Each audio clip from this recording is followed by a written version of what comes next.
All right, I think I'm live now. Let's get this party started.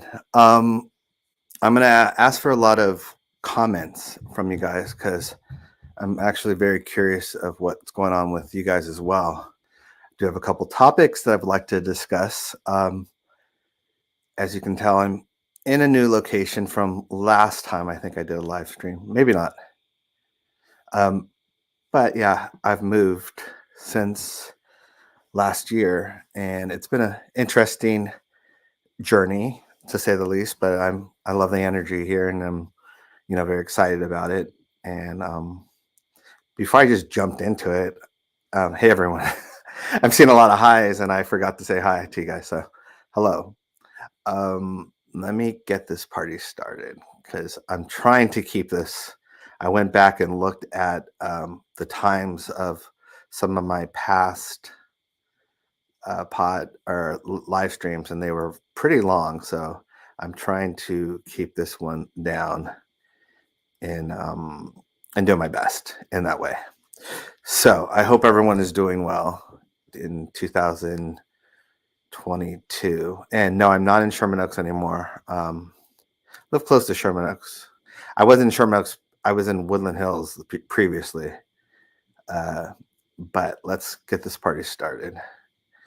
Let's see. And I do see your guys' comments as well, which is great. So I get to comment on things if they don't go by too fast in that way.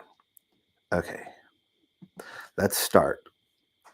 So I started my 2022 with COVID, and family and I tested positive for COVID, which was an interesting chapter in our lives. Luckily, we didn't have the symptoms too bad in that way, but it was something that we had been super cautious about. We're all vaccinated in my immediate family, and it was an interesting turn of events because it kind of felt like a bigger version of the flu. At least for me, it did. But I had heard from other people that had COVID that one person described it as felt like they got hit by a truck and other things in that nature. Didn't feel that. Luckily, it's hard with two young daughters because you don't know what they're feeling in that way. Taylor's not as expressive, so when we ask her what's wrong, she doesn't really communicate in that way. And obviously, Toria, being under a year old, can't even talk in that way. So that was the scary part about it because Taylor threw up at one point, at nighttime, and so then we had to sleep with her and just kind of regulate her and her temperature and all that stuff. So that was how I started off my new year in that way. Now, saying that, I've always believe in energy and that and stuff like that, and it didn't get in my it didn't ruin my 2022 or my start of 2022. And then when we finally quarantined and was able to leave and go somewhere, I noticed that my car was keyed, and both sides of the car was keyed. And that surprisingly didn't affect my mood either in that way. I don't know what it is. I'm feeling really good about 2022. I'm super excited about it. Um, we've gone through a crappy 2021. I have a great outlook of 2022. So for me, I don't think it's going to take a lot more to crap on my 2022 than what's been going on.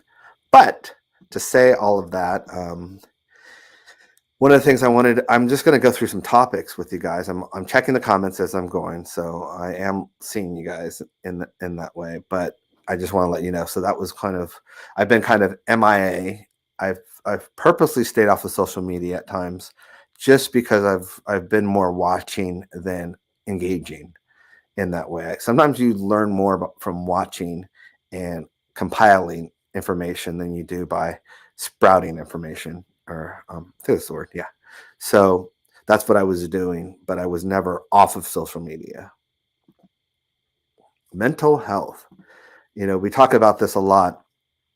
TJ and I on with our foundation for the DJF Foundation, which we have a podcast every Wednesday, and we talk about that aspect of it, mental health. But one of the things that was very interesting to me was that there's a mental health that goes along with being, I don't even want to just say a Jackson fan, but a Michael Jackson's fan in particular. We don't even really realize it, but it's tiring. And I say tiring in a way that you kind of feel like no matter what you say, there's always going to be ignorant people trying to bring him down or trying to create things about him that aren't true in that way. And so one of the things that I kind of observed in 2021 was a lot of my friends were struggling with mental health. And Michael brought so much joy to people and so much love and what's it called? Inspiration in that way. And a lot of people are struggling because that inspiration, I mean, his music's still here, but that inspiration is not there, or it's not the same in that way. And that's very true to me as well in that. So we're fighting this war, this battle, and it's draining, it's tiring. But I can tell you, and Twitter is not the world. Twitter is just a bubble of the world. And Twitter is also very much, there's a lot of blue check marks and a lot of press and a lot of media that try and control the narrative on Twitter. And sometimes it works, sometimes it doesn't. But in the real world, I can tell you that what you guys are doing is very effective. It's working. It's getting the truth out there, and people are, what's the word? Are not only absorbing it, they are listening to it. And I've seen people that have I shouldn't say change their opinion, and then they become advocates in that way. And we all know people like that. But I feel like once people learn the truth, they end up spreading it to other people in that way. And I know you guys feel the same way. And it might not be as fast or fast enough for certain people, but it's one of those things that it will take time in that way, until something like the docuseries or something effective like that comes out to the point where it changes the narrative completely. Okay.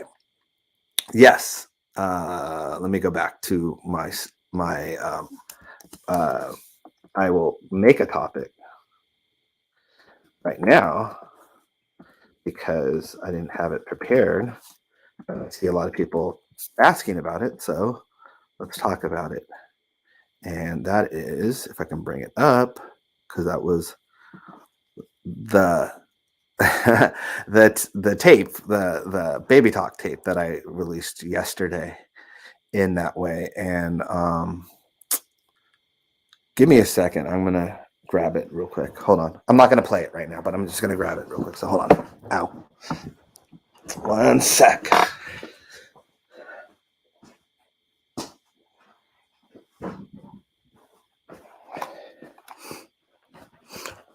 Okay.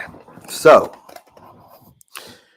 I have a lot of tapes, a lot of videotapes, a lot of high mini DVs, high 8 DVs that I have to go through, and a lot of audio cassettes and stuff like that. But this was the tape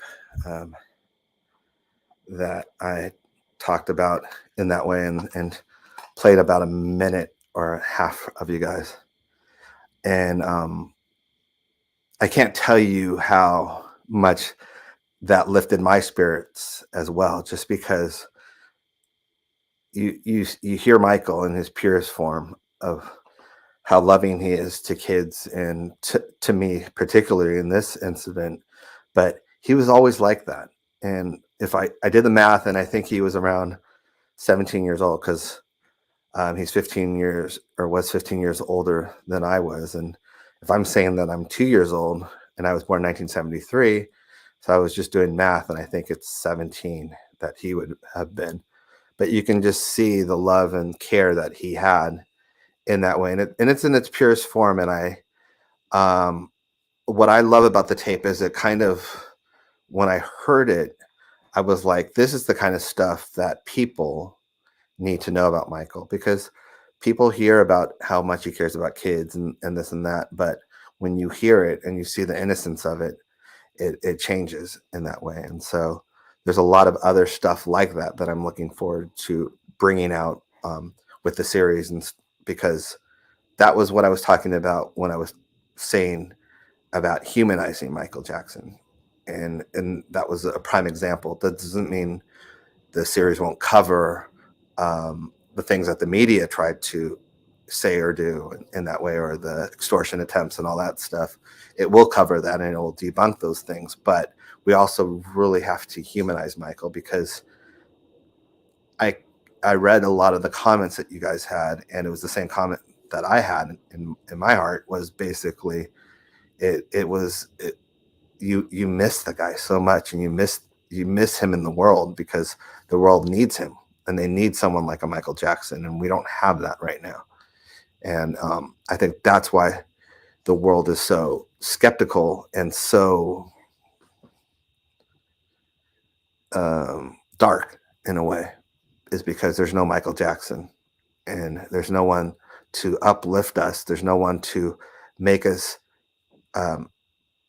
feel better about ourselves, but also feel better about helping others. It's such a me world, where you don't want to help the fellow person, you want to get ahead, and that is rewarded in some way. And that kind of is one of the reasons why I took a little break from Twitter in terms of posting, because when all I saw was that we were rewarding the people that A, have the most money in their bank account, or B, um, is it B, basically just the most followers, and those two things don't equate to a good human being. It just equates to um, getting money, or getting followers. And so I think being a good human being is helping each other out, and having empathy and compassion and sympathy. And this whole live stream is not going to be a soap opera box. That's kind of the stuff that for 2022 I just wanted to get off my chest, because we all, a lot of Michael Jackson fans and Jackson fans, we have that empathy, we have that sympathy in our hearts, and it's frustrating, because I think that's one of the reasons the world can't connect. Some people can't connect. I shouldn't say the world, because the majority of the world can, but some people can't connect with Michael Jackson because they don't have that in their heart. And um, someone said it best on Twitter, like, Michael Jackson's like a mirror. You see what you want to see. If you don't have that light, or that empathy or sympathy, then you won't see it in him. But if you do have that, you will see that in him. So where am I at? But yes, so one day, I don't know what the part of it will be used in the series, or if it will or not, but I will release the whole 6 minutes one time at one point. There's some funny other stuff in there, but for now, I just wanted to give you guys that, because I know I needed it in 2022 just to start it off. It was like a hidden gem, and I was hoping that you guys would appreciate it too. And I know from the comments you guys did, and that's why I did it. So,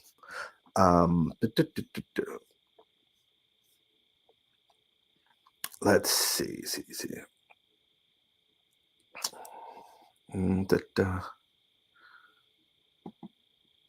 Yeah, this is a great comment. Yes, your uncle Michael had the ability to raise the vibration of the world, and I totally agree. He was it. I do believe that when he passed, the world got darker, and I know it did in that way, and it's really sad. But at the same time, this is what they've been trying to do, was bring him down so much in that way, because he was such a light and such a important figure and such a positive figure in the world. Okay. and you're going to hear my daughters running up and down the stairs or upstairs and in general, but that's what it is. I will be talking about the Janet doc as well, and that's another topic that I have. Let's go to this, and I'm still reading your comments, guys. So on your questions, the Hollywood and the press. A lot of there's a lot of people that are from California or from America, and probably have already figured out Hollywood and the press and their relationship, and they work hand in hand. If Hollywood wants to send a message or get a message out to the world, the press is usually in their back pocket, and or vice versa. If the press or if the powers that be, I should say, want to present something to the world, they'll rely on Hollywood to sell it to them. And so that's something that we've been dealing with our family in general, is that Hollywood and the press are determined to make Michael into this boogeyman. And because of that, we can't rely on Hollywood or the press to be our allies in that way. They just will not. And you can tell how quiet actors and actresses that love Michael have been. And now on the music scene, it's been a little different, but I don't consider the music scene Hollywood. But you can just tell that Hollywood has its own agenda in that way. And so we have to be very careful with Hollywood and not think that Hollywood's going to be our friend, or that the press is going to be our friend.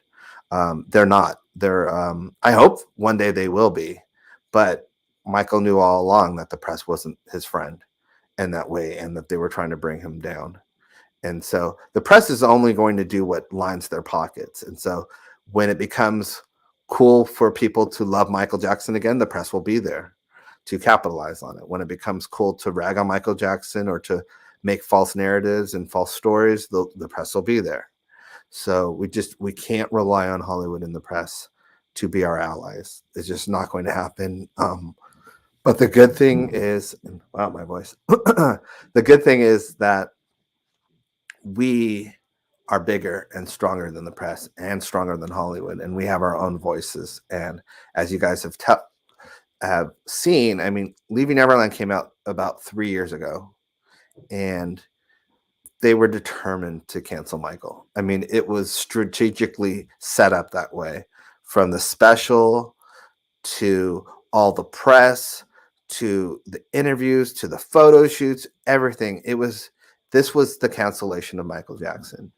And I will never forget the strength and energy, and not even just the loyalty, but the blind loyalty. And I say blind because we had to operate, in a sense, not knowing if it was going to be effective or not, in terms of fighting for the truth in that way. And we had to be blind in that way and trust our instincts that we were doing the right thing by fighting this and standing up for it, because this was at a time when you couldn't even question the narrative of what was being thrown at you in that way. And so I always tell you guys this, but why I'm super appreciative of you guys is because you guys were there. You guys took that shield and that sword, and you were there fighting for Michael's legacy. And they didn't count on you guys at all in that way. They thought everyone would roll over. And look at what a difference it's made. And I say that because things like the Cirque show and the Broadway show, they wouldn't exist right now if it wasn't for you guys. You guys, those would have been canceled a long time ago. They just would have. I know how things operate in the entertainment world. They still haven't brought the Simpsons episode back. So it's like they're trying to erase not only Michael Jackson, but the Jackson history. And they're starting with the Jacksons and the Jackson 5 and all that stuff. And they've been chipping away at Michael, and it's like a litmus test. But they are failing in all senses. So let me see. Let me read some comments, or at least get there, because I don't like just hearing myself. Yeah, so many people have debunked Leaving Neverland since then. It's been exposed. It's been completely exposed. But the fact is that the fact that the media doesn't report on it tells you everything you need to know in that way. Especially in America, they don't even know about the train station fiasco with James, and so and they could because no one. I shouldn't say no one. There's probably some people that did, but it was very, very uh, lightly reported, if reported at all. Uh, da, da, da, sorry, guys. And why I'm saying all of this is because Leaving Neverland, I know there's Leaving Neverland 2 coming out, or Dan's working on it, or whatever the case may be in that way. It doesn't change the facts. The facts are that there's no evidence, there never has been any evidence, and that's not Michael Jackson. So he can do whatever he tries to do. He can dress the pig as much as he wants, or put lipstick on the pig as much as they want. It's still a pig, and that's how Leaving Neverland is, and that's why it got exposed, and that's why it will be continuously exposed. But I've noticed that there is a push in Hollywood, and when I say Hollywood, I'm also talking about the UK Hollywood, quote unquote. I'm not just talking about LA Hollywood. I'm talking about the UK, because they also have their own issues of Michael Jackson and trying to demonize him. Okay, let's see.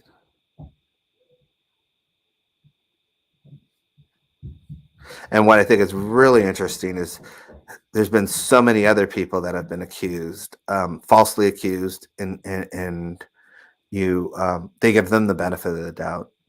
Case in point, Bob Dylan.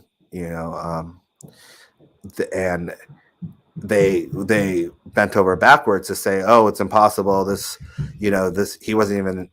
I guess the timeline didn't add up or whatever. But it's funny how when the timeline doesn't add up for him, the media is all over it. But when the timeline doesn't add up for Michael, they ignore it. And so, um, I just think we have to be careful about hypocrisy in the media. Okay, let's see. Uh, where did I attend film school at? LMU. Where do you work, if you don't mind me asking? I work here. My day job, besides doing this docu-series, is basically a musician. I'm with my brother's 3T, which is still existing. Sorry, we're supposed to have a show in France this year as well, which I always love because it allows me to travel, and that's how I'm able to do certain things for the docu-series and all that stuff as well. Let's see. Okay, let me do some.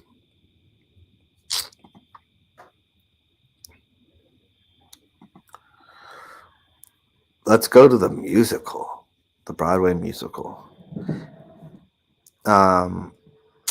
Okay, the musical, the Broadway musical. I haven't seen it, obviously. In general, I do know it's getting a lot of great press from people that have seen it, fans that have seen it, even some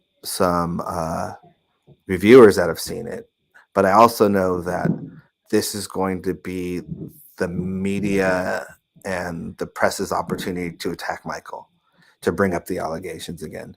So don't be surprised on February 1st when it's all about the allegations and all about hashing Leaving Neverland and the allegations. Anytime they get an opportunity to bring up the allegations, they will. And this, I think, the opening night, February 1st, will be that opportunity.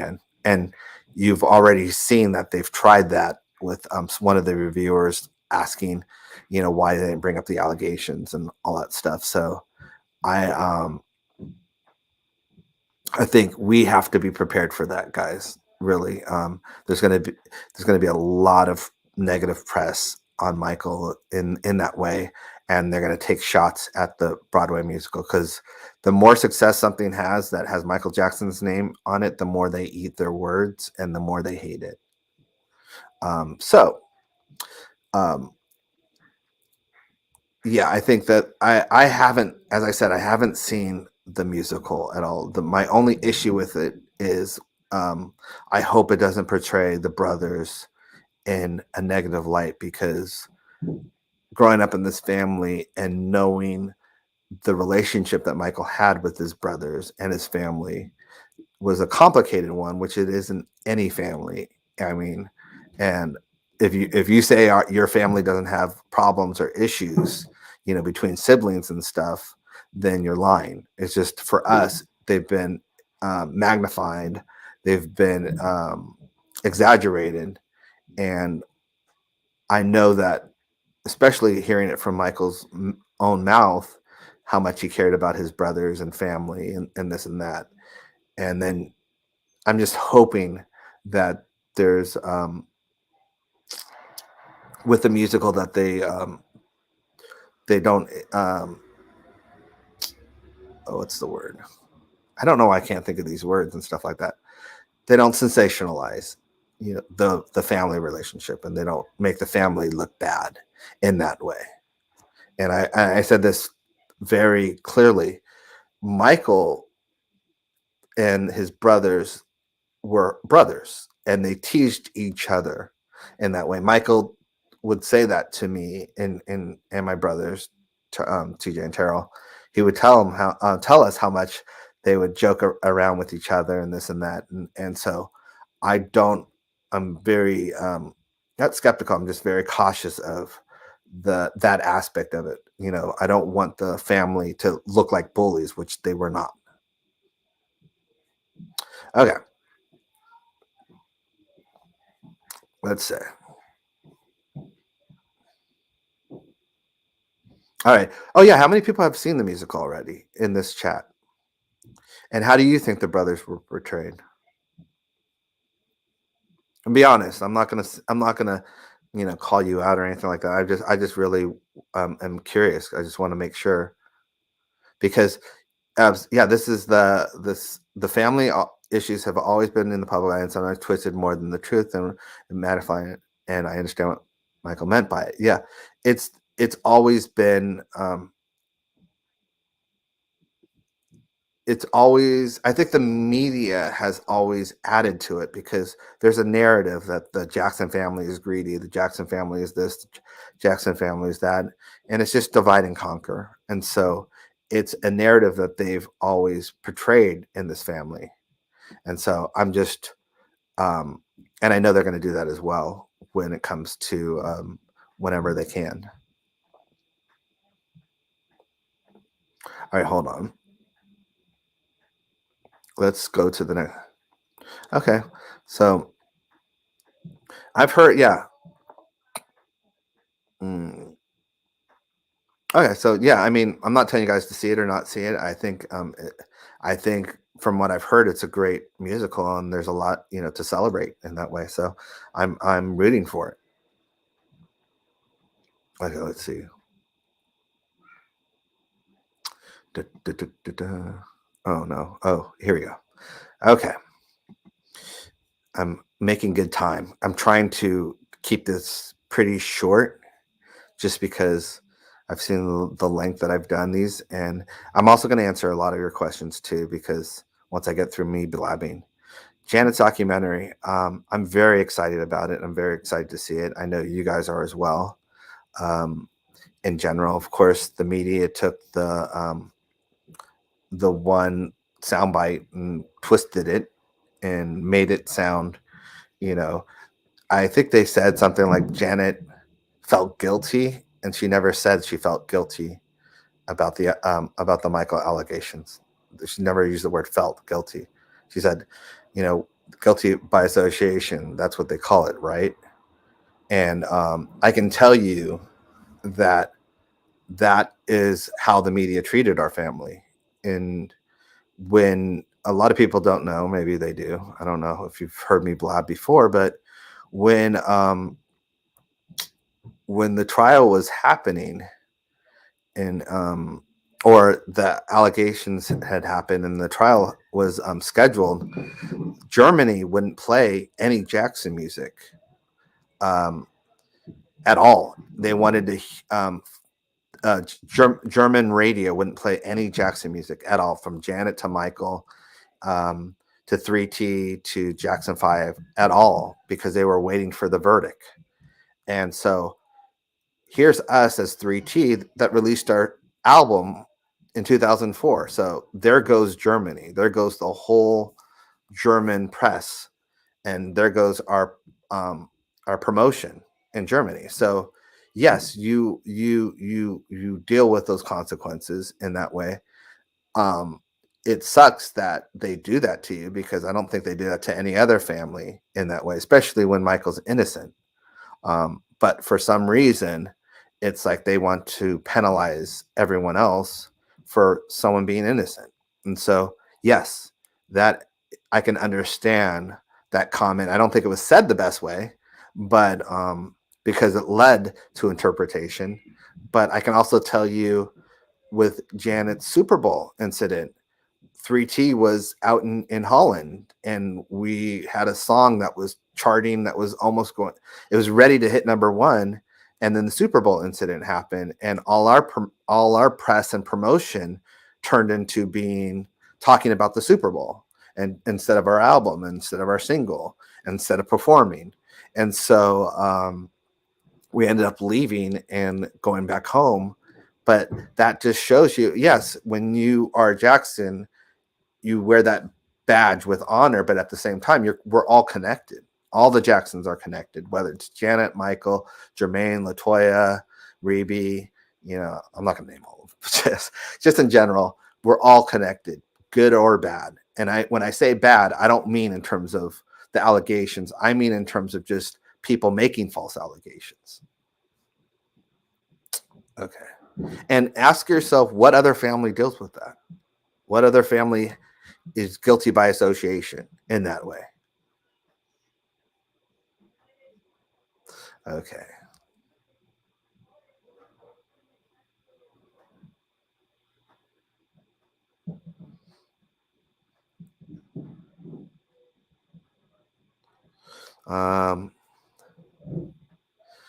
I'm looking. Did BG enjoy the new Spider-Man? I have no comment. I'm not going to say what BG enjoyed or not in that way. I'll let BG tell you one day in that. I'm just laughing because it made me laugh. Sorry about that. It was an inside joke that I shouldn't have said in that. But what are your guys' thoughts about Janet's documentary, and not only Michael centric? I mean, Janet's an amazing force in that way. She's a legend, and I love how they use the word blueprint and everything like that, because she doesn't get enough credit in that way. And so I think this being her own way of speaking, and her own journey and her own story, it's amazing to me. And I can tell you, I had no idea that this was coming out until the trailer was released. So it kind of blindsided all of us in that way. But I'm super excited about it.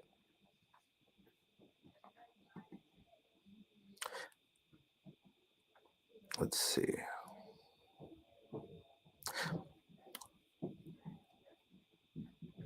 Yeah, and I do. Yeah, someone's saying, please. We did. Yes, it's important to promote the Janet documentary, because I think one of the things that it's important is it's not just humanizing Mike, it's humanizing the family in general. There's been so much lies about us. It's one of the reasons that America got away with boycotting Janet for so many years. And they can call it what they want, but they did. They actively boycotted her. The powers that be in that industry really did a number to her career in general, and just like they did with Michael. Let's see.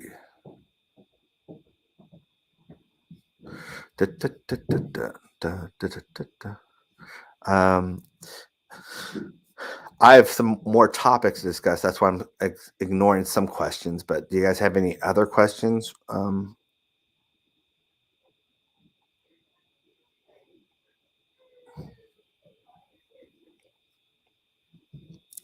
Yeah, and I have a problem. Someone, yeah, it's cancel culture will wear itself out eventually. It stinks and shows how this world's negative is based on jealousy. Yeah, I mean, the hardest thing has been navigating cancel culture because there are those incidences where people have been, whether it's abused, victims in general, and you don't want to minimize them. You don't want to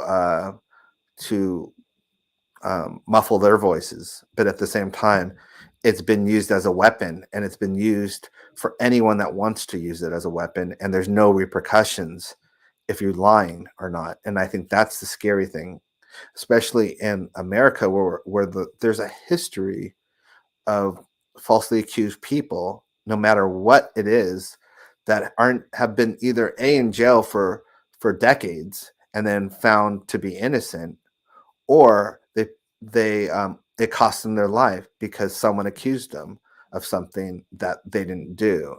In the case of Emmett Till. So let's not ignore the history of America and the history of lying about about people and not facing any repercussions for doing that. I think that's the key. They say, "Oh, it's going to scare people from coming out," but I don't I don't agree with, oh well, it's worth getting and I heard this from someone. It's like someone on Twitter said, it's worth getting some innocent people being accused if the majority of people can speak out. And I don't agree with that at all. I think one innocent person being accused of something wrongly is too many in that way. And I think that person wouldn't have said that if it was their family. And that's what's happened with us in that way. We've dealt with something where someone in our family was falsely accused of something, and now the narrative's been spun in a way that they will not even look the other way. Da, da, da, da, da, da.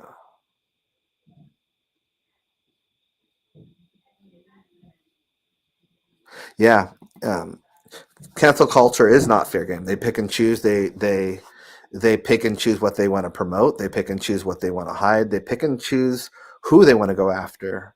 In that way, you see some people disappear completely, like they're in the headline maybe for half a day and then they're gone.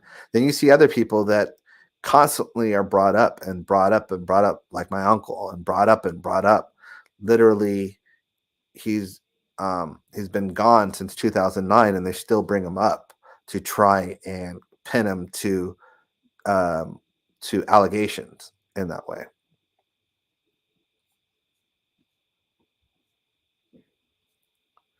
Okay, let's see.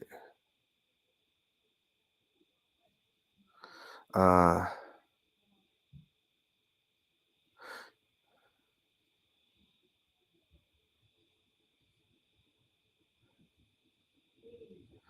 um, Dang, these are going quick. Sorry, guys. Was Michael a religious believer in God in everyday life? Yes, definitely.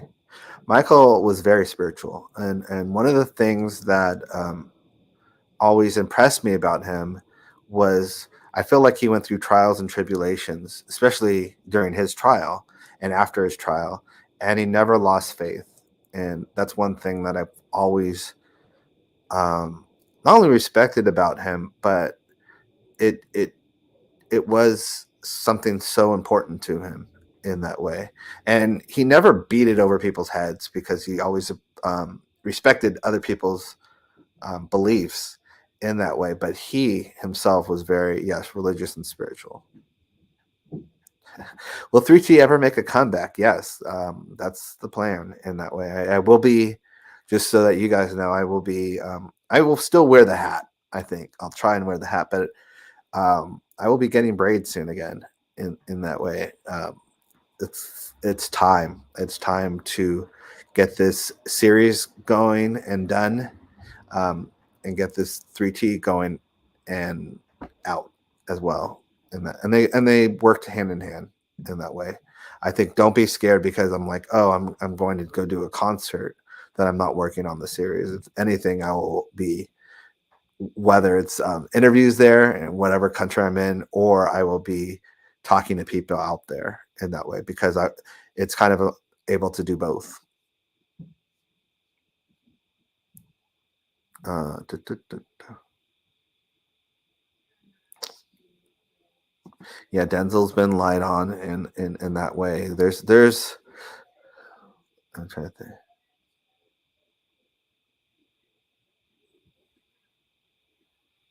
Um, when people ask me like, "Will you ask online?" Look, here's the scenario with the docu series. There are so many people that I want to be on this in general.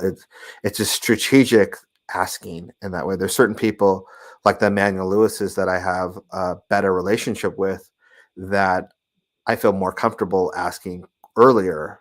There's others that have offered to be in it without me even asking. Then there's others that I don't have as close of a relationship, and they're probably people that would want to see something before they participate in something. So, yes, to answer your question, um, I'm not sure everyone in there yet, because we've had a list and then we keep adding to it.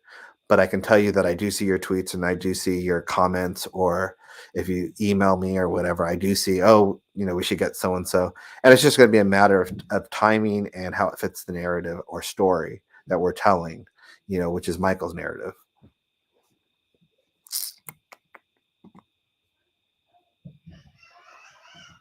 Uh, Yeah, it will have to be people that can contribute value to the project. Yes, because every person that's interviewed, it takes time. It takes a day. It's a day of someone else not being interviewed in that way. So if it's just interviewing people to be interviewed, then that's different. But if they have a great story and it's going to contribute to who Michael Jackson truly was, then they should be interviewed.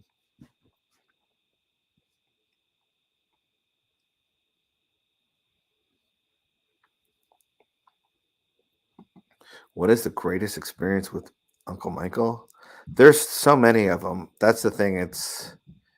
I look at through the decades of being around him and spending time with him. It's always,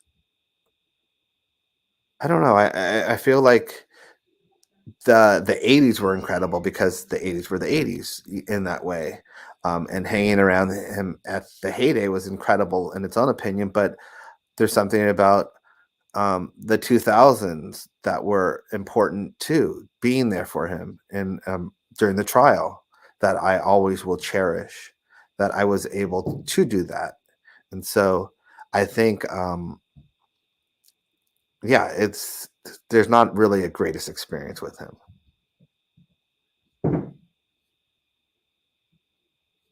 Okay, let's see. What are important lessons I've learned from my Uncle Michael? I've learned so many lessons from him.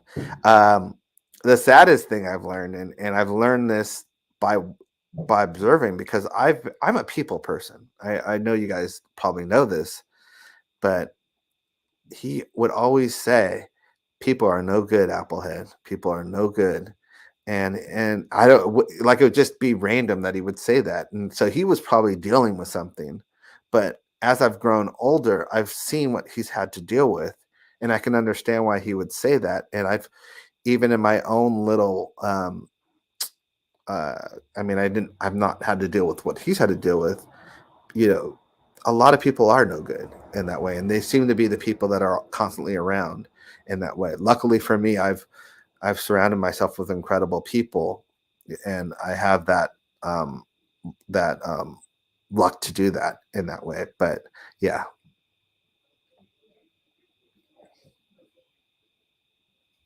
Da, da, da, da, da.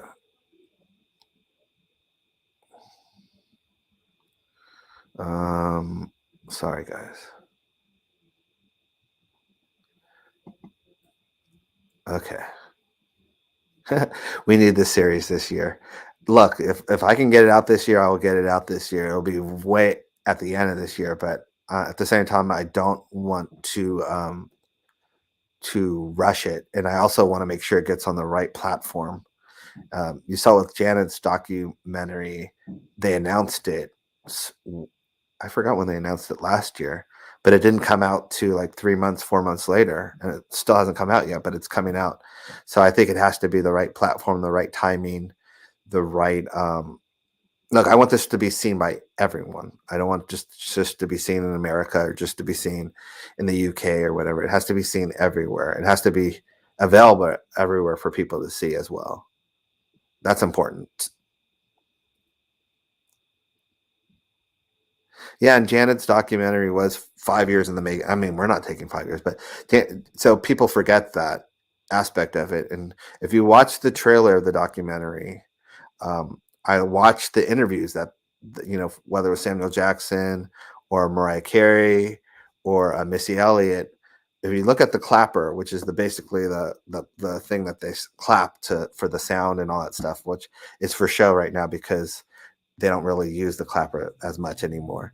But if you watch the clapper and you can see the date that they were interviewed, and it was all last year. It was in 2021. So it goes to show you if something's 5 years in the making, they did the interviews very late in the game. Now, we're not doing our interviews very late in the game. We're doing them, early in the game. But I'm just saying that that's how she did her thing. Okay, hold on. The UK is still butthurt about the Beatles catalog. That's why I think that is a good point. I always wondered why the UK was so cruel to Michael Jackson. I think the UK, this is my theory, and I could be completely wrong, but one of the UK's greatest exports is the Beatles, especially in America. And you have Michael Jackson, who had the audacity to own the Beatles catalog, to own a product that is British, that is, British pride. And I think that was the one step too far that they are still making him pay for in that way.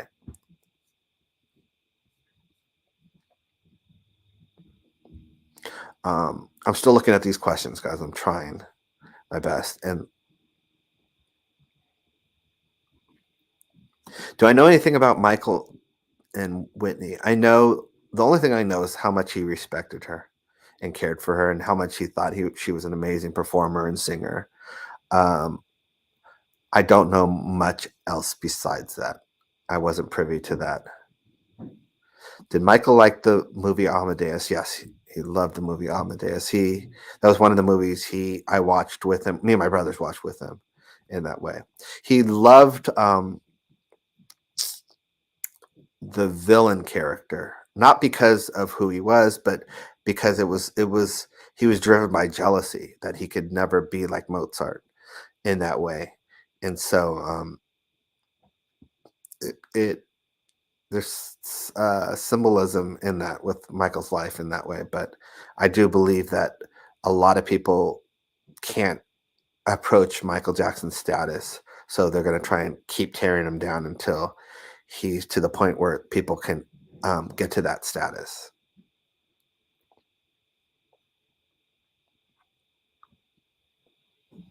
All right, let's see where are we at here.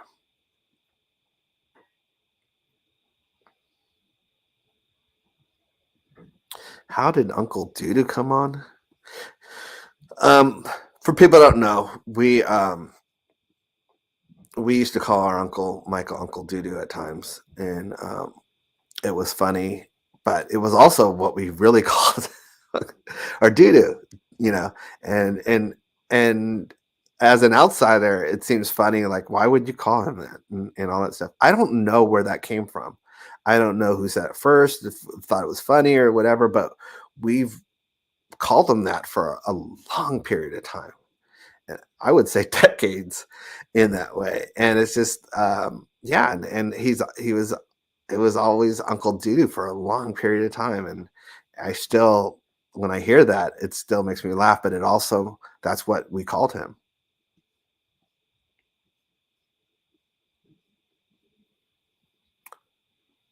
Okay, let's see this one.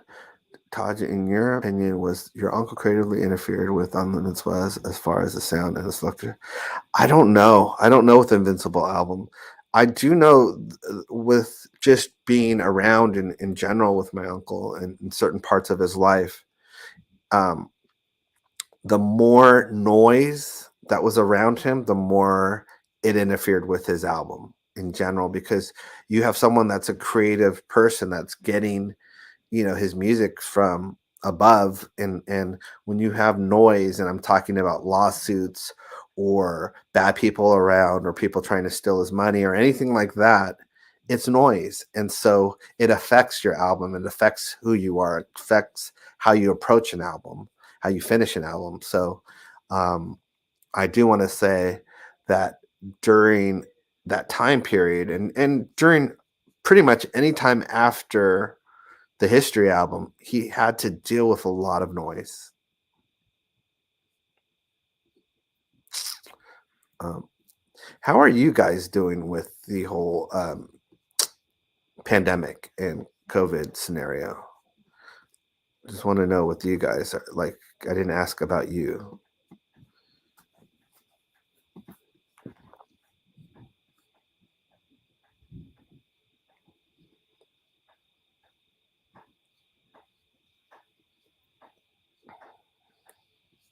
Let's see. So, I forgot. I'm reading, and it's like there's blanks.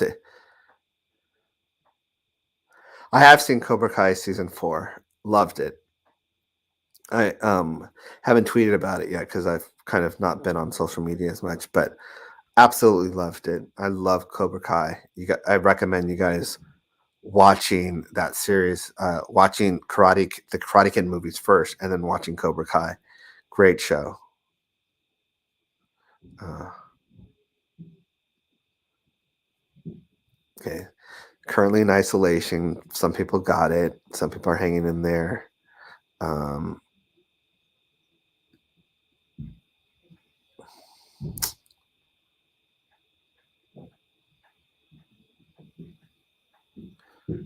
hmm. Do I believe in reincarnation? And how about my? I don't know. I've never talked to him about reincarnation, and I go back and forth. To be completely honest with you, I don't know. I don't know. It's a lot of people that know me know I'm like I love like unknown stuff, and I love learning about unknown stuff, and I am someone that will take a leap of faith of certain things that cannot be seen or understood in that way. But I haven't made up my mind about that. I want to say yes, but if you ask me why, then I wouldn't have an answer in terms of do I believe in reincarnation.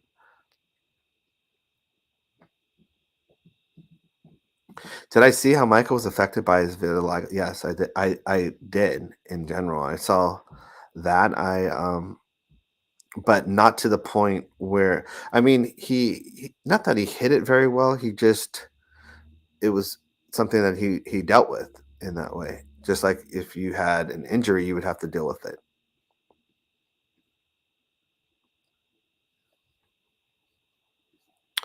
Uh, okay, because we're approaching that 1 hour mark, and I am going to stop in an hour. So I mean, I'm going to stop at the hour. So tired of it. Okay. What is your favorite MJ song? Never can tell you what it is because I don't know. It changes all the time. But one of the things I did want to tell you guys in general, which is how I started this, is you guys keep doing what you're doing. It's amazing on social media or just talking to people, playing Michael's music, wearing his shirts, hats, whatever it is. You know, we have to make sure the narrative is there's nothing to be ashamed of being a Michael Jackson fan. You should be ashamed that you're not in that way, that you believe something that is not true.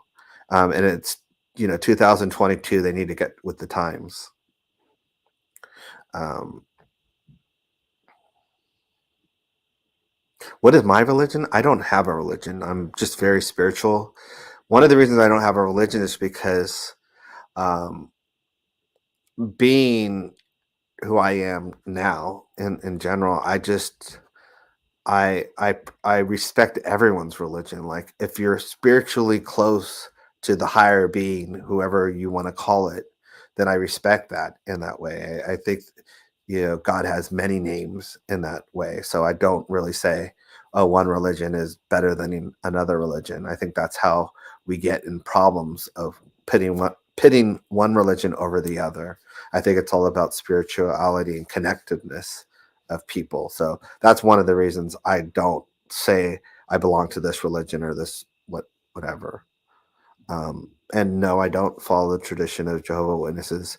I was I never was baptized as Jehovah's Witness. I was brought up in around Jehovah's Witnesses, and so I do.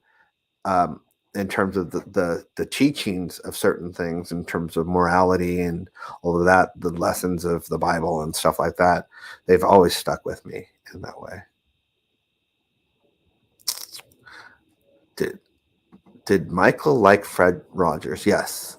I don't know if he ever met him. You guys would probably tell me that, Mr. Rogers. Um, but he did, yes. He liked Fred Rogers. And I can understand why, because they have very similar connectiveness to the innocence of children and understanding children and being able to connect with children and appreciate them in a way. Let's see. Okay.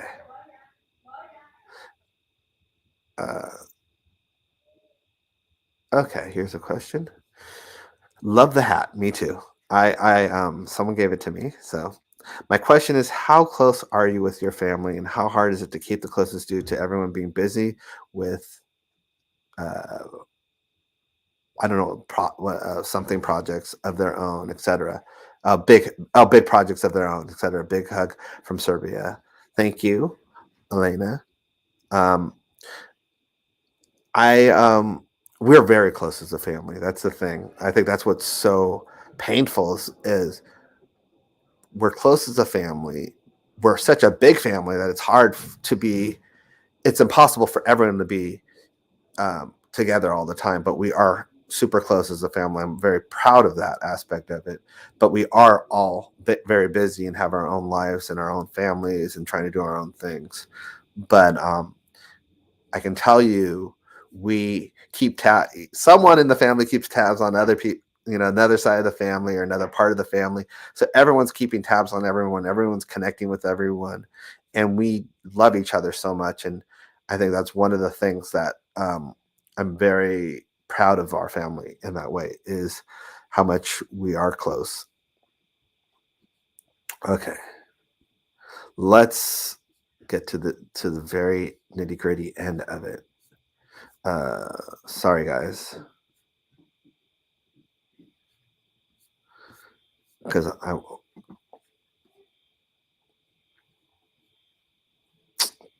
okay, these are coming in quick. I don't know Michael's thoughts on Aaliyah. I wasn't around him during, like, when a song would come up on the radio, or he would be playing a song or whatever. That's when I got the thoughts of like a certain artist or whatever, or I would just know by him dancing to it. I would be like, oh, okay, he likes that song or he likes that artist. Unfortunately, I wasn't around any Aaliyah music or him talking about Aaliyah, so I don't know that answer. I mean, I can imagine Aaliyah was great, so I can imagine that he, would appreciate Aaliyah, but I don't know. Did did Michael purchase discuss all the time? Did Michael discuss purchasing Marvel with you? Yes, many occasions. It was something that was a dream to him in that way, and he was very proud of that he was going to be able to do it, and he was determined to do it, to the point where I bought some Marvel cards that I still have, and I'll show to you probably in an upcoming live stream, because I was like, I didn't know all the Marvel characters. I was a DC fanboy back then. So I was like, oh, let me get to know Marvel, because he knew every Marvel character. He was like rattling them off and all that stuff. And I'm like, I felt so behind. So I bought some cards, some trading cards on Marvel. And I still have those cards that I bought.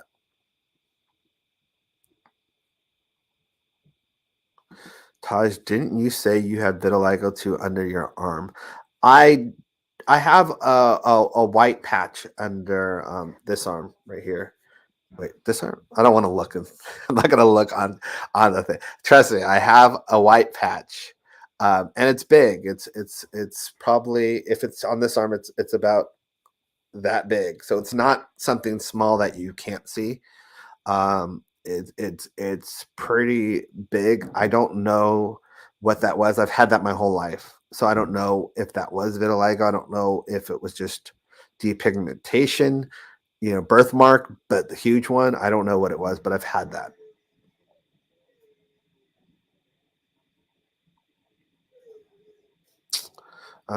Okay, let's see. Will you talk about Michael Ebb's Black Women? I don't know what that means.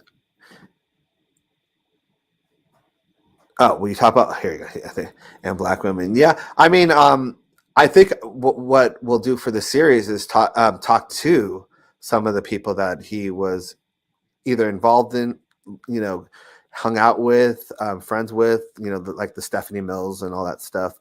Very important people in that way. I think one of the things that is a travesty is the media trying to paint this anti-black woman thing on Michael Jackson, which is completely not true at all. And in that way, there's been plenty of stories about him liking not only black women but wanting to either approach them, date them, talk to them in general. And so, but here we are in that way.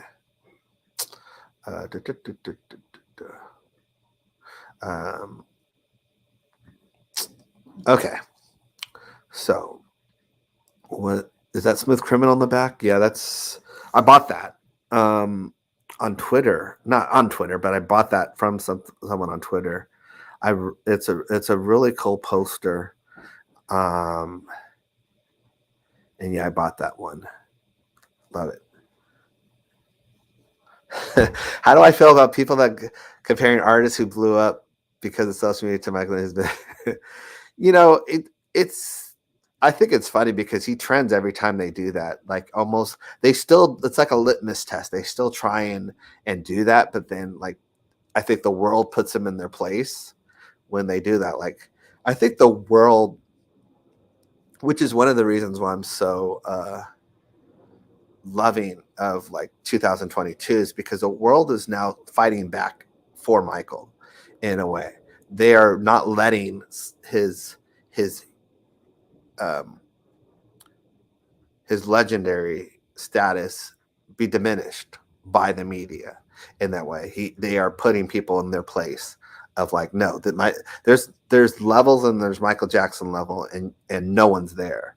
And I've seen that, and every time they've tried, they get put back in their place in that way. So yes, in a way, it's annoying that they keep trying to proclaim the next king of pop or the next Michael Jackson or the next this or that. But at the same time, it brings out all those other people that are like, oh, please stop. Don't even do that.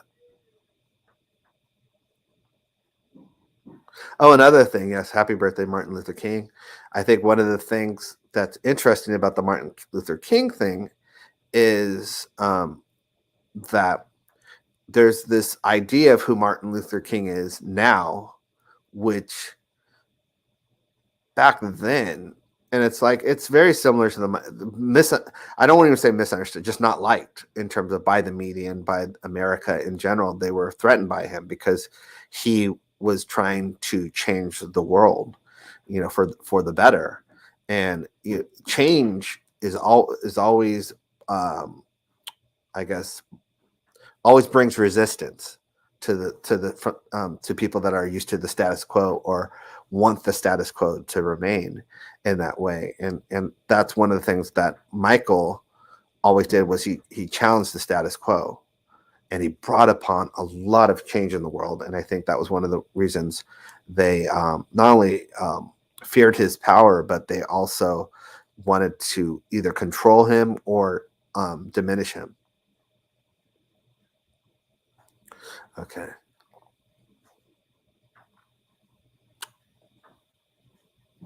It's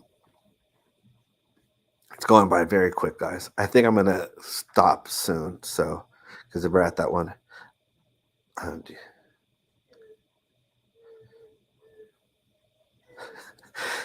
I don't know if people think. Oh, where am I at? Sorry, yeah, Brandon. B. Howard is for any of the rumors that B. Howard is Michael's son. That's completely not true. And Brandy, my cousin, who is friends with B. Howard, is the one. But I mean, to us, that's obvious. Maybe to the public, it might not be, but no. I mean, there's friends of ours that know B. Howard's family.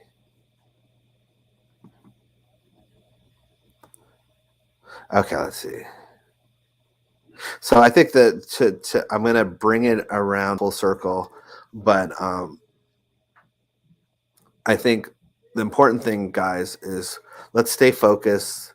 There's going to be with this musical, and even with Janet's documentary, they're either going to do one or two things. They're going to try and create their own narrative of what they want to focus on of Janet's documentary. In that way, the media and that is how they're going to go with it, or they are going to wait and hold on until the Broadway play comes out in February, officially comes out in February, and they're going to try and tank it and destroy it.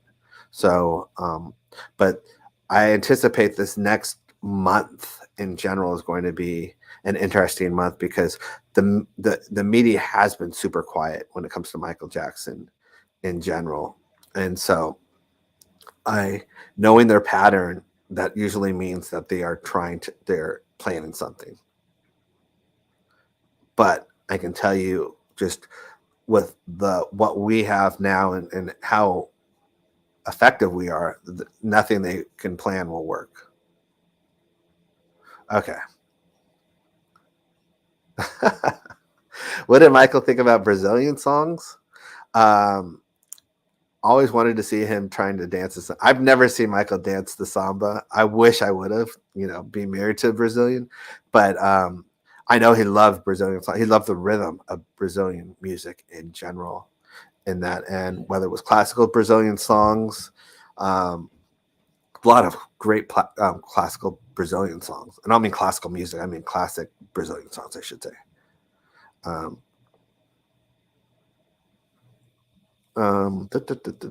right.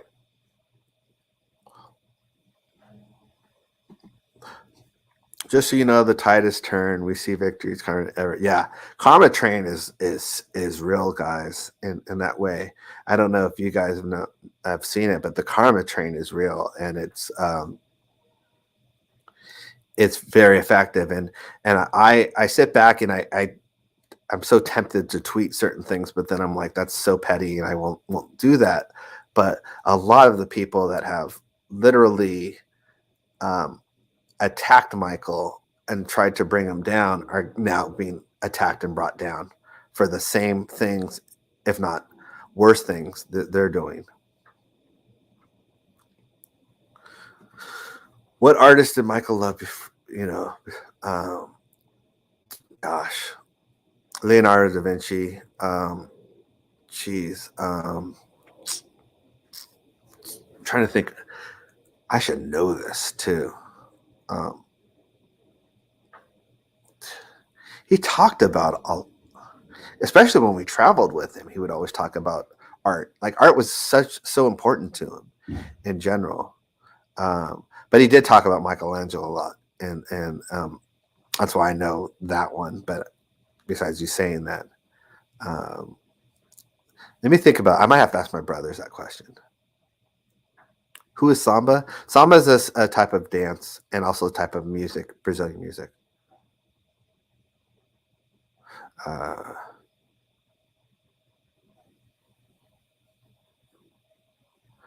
Did you and your brothers ever voice train with your uncle? We've done scales with our uncle, if that's what you mean by voice train. We've never, he's never told us how to sing. We've harmonized with him. We've done melodies with him. but we've never voice trained like where he's told us how to sing. It's more been just harmony or harmonizing or doing scales with him. Okay.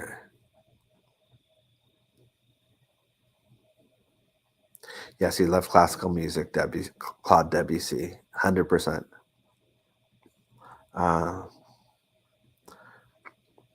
Will you interview Mariah Carey? Where is that one? I saw that.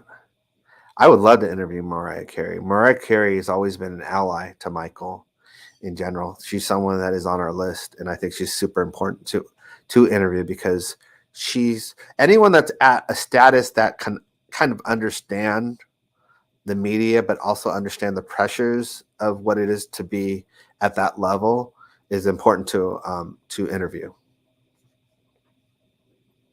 And I wouldn't want to interview her just to hear her praise Michael. I would want to interview her to see what it's like being that famous. And no one was as famous as Michael Jackson. I'm just saying in that league, I would say. Yeah, 2000 will be a good year for. 2021 was a great year for Michael Jackson. It was an incredible year. I mean, everything. More people danced to him, played his music, streamed his music, and I think that is. But we need to. That's not enough for me. Like I want his his legacy to be cemented in that way. What do I think about Terrell? Okay, sorry guys, we went over. What do I think about Terrell starting his own? I love it. I think it's going to be fun. The only advice I gave him was to keep doing it because Terrell's a lot of people don't get to see Terrell's true personality, and Terrell's a really funny person and fun person when he's not self-conscious about it. And so what I liked about his YouTube channel, what he's doing is he's showing his personality, and I think it's great. Do I think Dan Reed will put out a sequel? Where is this? To Leave Me Nearly. Everything he thought he'd have for a sequel, he didn't get. No new accusers and no. Dan Reed is one of those people like the Dying Diamonds and all that I don't think they can just let go and move on. They're like connected to Michael in a way of envy that they have to, in order to be relevant and important, they have to tie themselves to Michael Jackson's name. And so I don't anticipate that at all. That's the only reason people know who Dan Reed is because of Michael Jackson. So why would he want to untie himself from that? So no.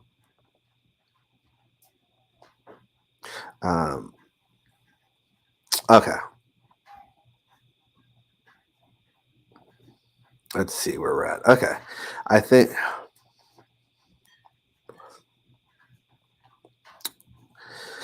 all right. Yeah, I think we're caught up in terms of this. Where's my mom from? My mom was from New York, but her first language is Spanish because her mom was Dominican and her father was Puerto Rican. So my mom was half Dominican, half Puerto Rican. Okay. So the last point that I want to say, because we are getting to that.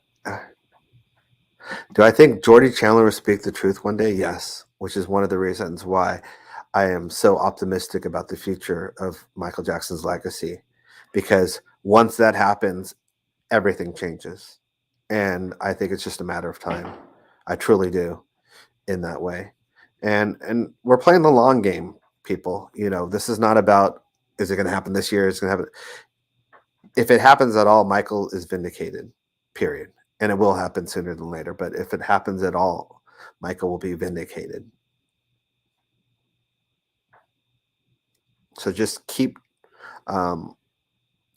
Let's keep doing what we're doing and keep spreading the truth to your loved ones, youngers, and whatever. Keep that generational thing so that they know the truth. Okay. Did I ever cook with Michael? No. I don't think we ever tried to cook with him in that way. It's not saying that we couldn't have cooked something, but that I don't think we were ever in a position to do that. Uh, okay. My feelings on astrology. Yes and no. I am at times I feel like I'm a Leo, at times I don't feel like I'm a Leo. How did Michael feel about astrology? That's a good question because he I could tell you the perfectionism of a Virgo he embodied completely. And in some way, when I think of a Virgo with astrology, I think of Michael Jackson. Like I just that's the Virgo slot for me in that way. And so I don't know how he felt. We never had that conversation in that. I know he because we would go to the library a lot or bookstore a lot, and he would let us just pick out books. And sometimes we would I would have interesting books because I always love that kind of stuff. So I might have had a astrology book or something about signs, um, horoscopes, and all that stuff, and he would just look at me and smile, and then walk away. And so I don't know how to interpret that. Like, did he believe in it, or was he just humored by it? So I don't know. Okay. Um, okay. Let's go to the ending of it. So the main reason, guys, let's see where I'm at. The Truth Runs Marathons. So why am I stuttering?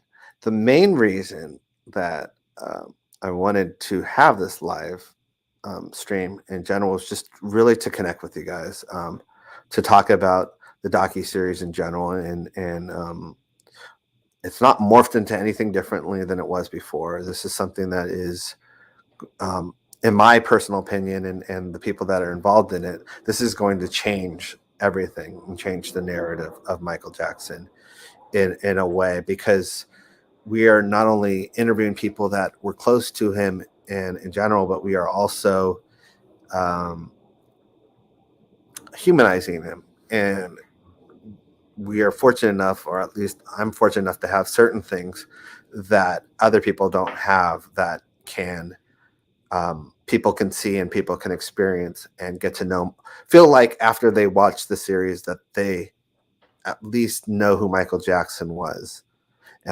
body and soul, as opposed to, oh, I know his music, so I think I know who he is. Like, I think they're going to get a great representation of who Michael Jackson was and what hell he had to go through. And I think that's when I talk about the allegations and the extortions and the trials and all that stuff. Yes, we debunk them and all that stuff, but we also, it's important to show and tell what that did to Michael Jackson, because he was never the same after all those false allegations and extortions and all that stuff.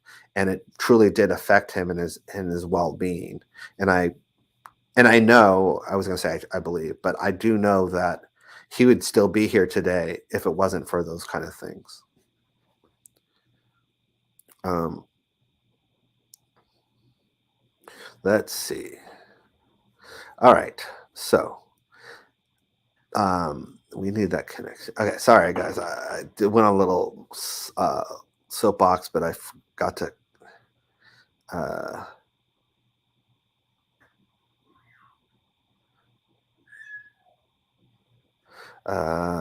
So I'm reading, just making sure. Well, I talk about what MTV did to Michael, of course, 100%. Yes. There are certain things that a lot of people did to Michael um, that hurt him in that way, um, and changed him. And the more he did something for someone or something, and they betrayed him, the more it affected him in that way. Michael, I don't want to say made MTV, but whether you want to say that or not, he he because he didn't he didn't make MTV, but he definitely, yeah, he made MTV. Let's be honest. When I meant he didn't create MTV, but he definitely made MTV what it was in that way, and they relied on him for every award show, the ratings and this and that, and he saved MTV as well. And so when you get something like that and they betray you, you've done all this stuff for them, and they turn around and stab you in the back. That I can't imagine the pain that must feel, and the betrayal that is, and feeling like you've been used. So let's okay, here we go. Let me end this. So yeah, one of the things that I've been when we've always talked about Truth Runs marathons and stuff like that in the live streams and stuff like that, is it's been very interesting for me because our team, the people that are working on this docuseries in general, they all know that that's not been the name of the docuseries for probably almost a year. And I don't know, I'm getting all throaty, so why I'm saying that is because sooner or later you're going to learn the real title of this docuseries. So I wanted to kind of tell you what it is now, because it felt kind of weird that when you guys would mention Truth Runs marathons, and it's not what we've been calling it for about a year from now. And so I am going to reveal no flashy things. It's just going to be right where the Truth Run marathon things. So basically, when we came up with this name, it was the perfect name, and it was me and one of the producers of this series that were throwing around names, and this one came up, and it embodied everything. It embodied what this series should be called, because it is what the series is. And so I hope you guys like it. I'm not changing it, so, because the majority of people that I've shared it with, and the people that have been part of this journey and part of the team loved it. So without further ado, that is the title of the docuseries, Rewriting His Story. So rewriting history, guys. There's a play on words, obviously, with writing and the word writing, but that for me is everything. That is what we're doing. We are correcting the lies of Michael Jackson's story. And so I love this title. I love this name. It is everything in one title that this is. The Truth Runs marathons is great, but it's a better quote for me. This is what this is. So rewriting his story, which history, it was just, when we heard it, it was like, that has to be it.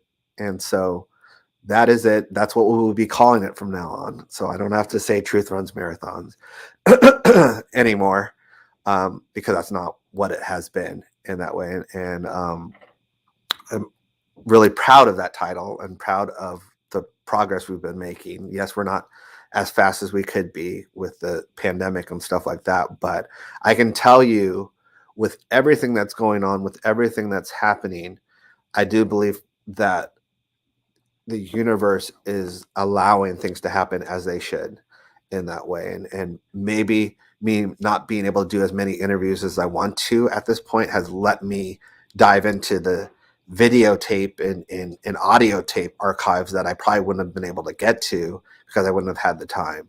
And so I think the hidden gems of the audio tapes, the videotapes, the photos that I have in general is going to add a lot of value to this, that through a perspective that no one else has.